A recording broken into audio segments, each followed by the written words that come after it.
Hey, I'm Jeff from the Cocktail Dudes. Welcoming to the Cocktail Dudes studio, Tenaya Darlington and André Darlington. Thanks for having us, Jeff. Thanks so for happy to having be us. here. Very excited. Pleasure. Today we're making the Sherry Cobbler. Yes. Yeah, the Sherry Cobbler is a classic American cocktail. I think of it as sort of maybe the iconic early American cocktail. It's a very simple drink. It's a fun drink to do as kind of a fruit buffet because it's kind of, the drink is about the garnish. Yeah. It's a very simple drink. It's got a little sugar, a little sherry, but we like to put out a little buffet for guests. You can use any kind of glassware you have at home, really. So Jeff, it looks I'm like... using a Collins glass, which is kind of more traditional. Yep. Tenaya? I'm going to use this beautiful cocktail glass because that way you can see the fruit floating around. And if you haven't already taken a look, we've got a beautiful boozy buffet here. This is perfect for a birthday party, anniversary party, or even a kid's party where the parents want to do something boozy and interactive.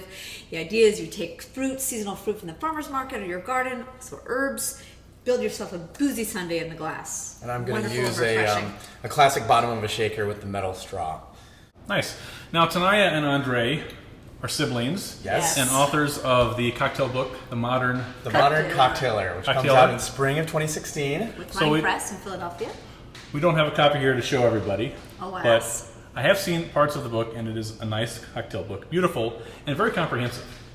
We tried to write essentially the Bible of cocktails in a historical sense, in that the cocktails are organized from beginning of time until now, with some really fun updated modern classics. And the idea is that you can drink in context. We also give you flavor notes and food pairings, so you can put together, say, a cheese board, or have a burger or a steak, and find the perfect cocktail to go with it. We had seen a lot of cocktail books that were either in alphabetical order or in order by base spirit, and we didn't think that that was a way that people really look up. I mean, if you're a bartender, that's a great idea, but for people at home, they really want to maybe see the cocktails evolve and also know what the flavor notes on. So each cocktail in the book has flavor notes to it, so you know whether you're going to enjoy the drink or not. Plus, we've got a little head note of what makes the cocktail interesting, and then we do food pairings as well, which is going to be one of the first books to kind of do very specific food pairings, so you can kind of tell what universe the cocktails are in before you just try it. Nice.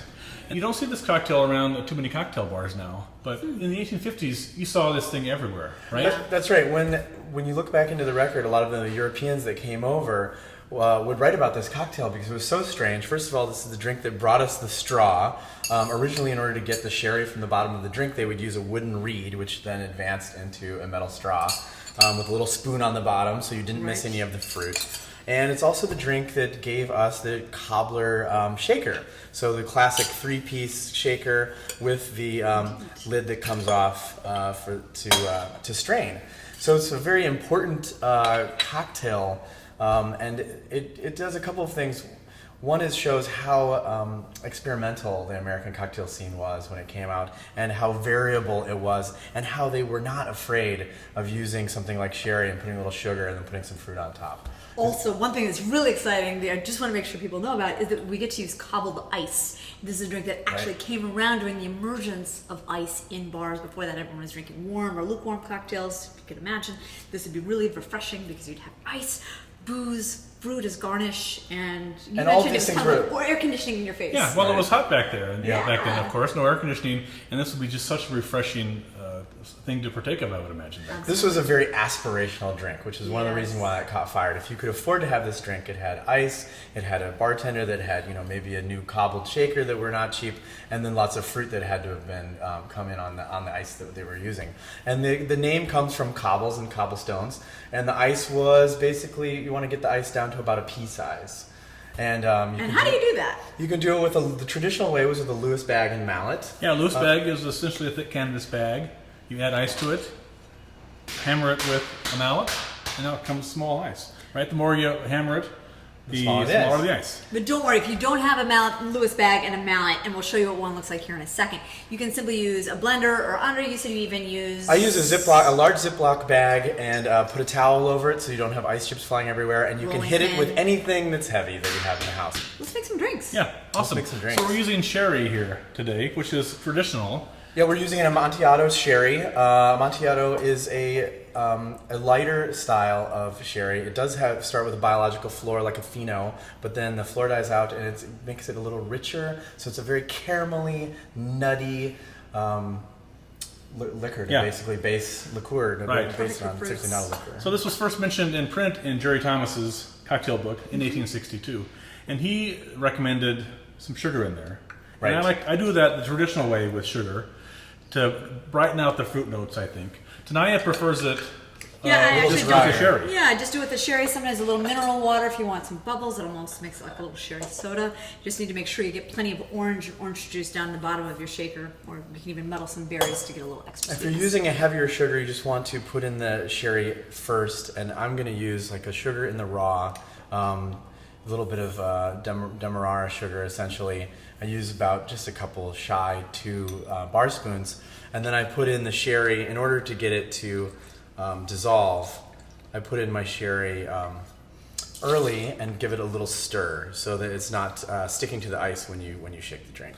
And I prefer a half of a tablespoon of the finely granulated baker's sugar. Not the powdered sugar, but just the finely granulated sugar. A half a tablespoon. So And then we're I'll also give throwing in 2 orange wheels. This is a 1/4 inch orange round sliced in half. And it goes in too, along with the sherry and the Right, ice. there's 2 of these. And the fact that you're shaking this with large ice cubes will essentially muddle the orange pieces, Yeah, that's. muddle the orange rind, and give us those nice you fruity ready? notes. Yes, I am. Thank you so much. So yeah, you get a little bitterness from the orange oil in the peel, but also a little sweetness from the itself. Jeff, some ice? Yes, thank you. And this is just plain ice right out of your refrigerator. It's nothing fancy or special. Ooh, excuse me.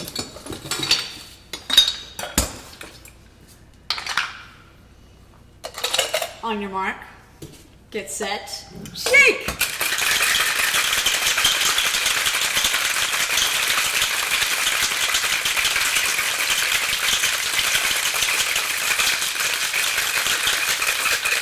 Well, classically, we like to shake to about a 10 count, if you're wondering. It cools off the sherry and adds also a little more water content. And then you just take off, if you're using a sherry cobbler, you just take off the top lid. Great. I'll let you go first. Thank you, Jeff. So this is the Lewis bag. We just crushed this ice using regular refrigerator ice earlier today with a mallet. Now, I like to surprise my guests you. or myself with putting a little fruit in the bottom then, so you can muddle it around Sneaky. just a little bit.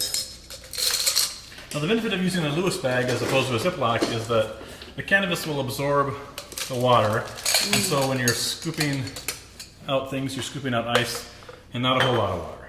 Let me Andre? hold this for you. Yes. And this is something. Where did you get this Lewis bag? I got it online, from a lady in Seattle. So they're fairly easy to cook here. Yeah. Might even find it at a good kitchen store. You want to Yeah. mound up your ice because when you pour the sherry on top, your ice will settle down. And now comes the fun part because we get to decorate. So you pour on your sherry, let that percolate down through the drink. And what we'll do sometimes is we'll have a sherry cobbler party and we'll ask people to bring their own fresh herbs, or we'll ask one person to bring berries, somebody else to bring peaches. You can even use pineapple. You can have a lot of fun. I prefer to garnish mine simply. I put just a couple of grapes along the side, and then I'll serve it with some candied walnuts. Oh, that sounds like a great combination. And I like to go with raspberries and blueberries and blackberries or whatever I have on hand, and make sure that it's just mounded up and looks very eye-catching. Me too. I like the Carmen Miranda effect, and I love to use fresh currants on this drink. They're beautiful. fun to chew on as you're sipping, but they also make a nice little something in the bottom of the glass. For guests that may be coming to your party and not wanting a drink that's too intense, the nice thing is that this is a low-proof drink. Yes. You can also just make it with ginger ale. You could also even dial back the amount of sherry and plop a bit of ice cream on top. We saw that in a recent cocktail book we were looking at. So anyway, here it is. It's Here's a the sherry cobbler. sherry cobbler. Magnificent. Cheers. Cheers. Cheers. Thank you, Jeff, for having us on your show. It's wonderful to be here.